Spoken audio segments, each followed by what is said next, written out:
To you, this might look like an old hubcap, trash. But to Tim Foertsch, it's art. Check out how this Verizon engineer is giving old things a new life.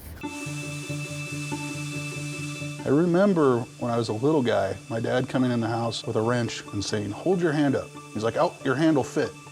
So the next thing you know, I'm out underneath a truck changing a transmission because my hands would fit in places that his couldn't. My name's Tim Foertsch. I work for Verizon as a transport engineer. What we're responsible for is getting connectivity to new cell sites. I also like to do recycled metal art as a side hobby. The art and the passion about it kind of become part of who I am. I've had lots of pieces in galleries, several museums, pieces installed in cities. I feel pretty proud to know that the things that I hand created are reaching out to the world and people of interest.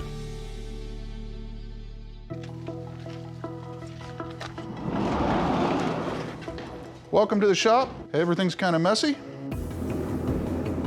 I like the idea that something had a former life. I find it more interesting to create with something that already has a shape or a texture.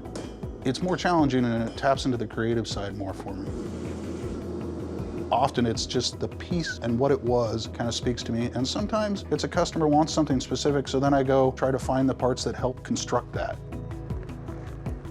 I'm always looking for something new and unique that has a little bit of character, something I can make different and make it interesting. That's probably the back end of a bird. I want people to stare at my art and go, wow, I wouldn't have thought of that. I would have just thrown that away. And I want them to connect with it on a personal level. Often I get pictures years later of the thing in their field or their flower bed. It's pretty amazing to have that connection with people.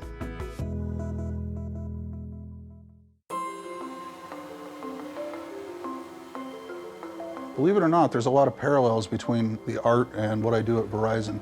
How I approach things, how I've got to be unafraid to challenge myself and push further, learning new systems and new tools and figure out how I'm going to solve problems. This wireless network that we're building, that's a future, how we stay connected to the rest of the world. Without a network, you don't have any cell connectivity, you don't have emergency responders, you don't have that call to grandma at Thanksgiving. What I love is the learning aspect and ensuring that we're putting a good network out there for our customers.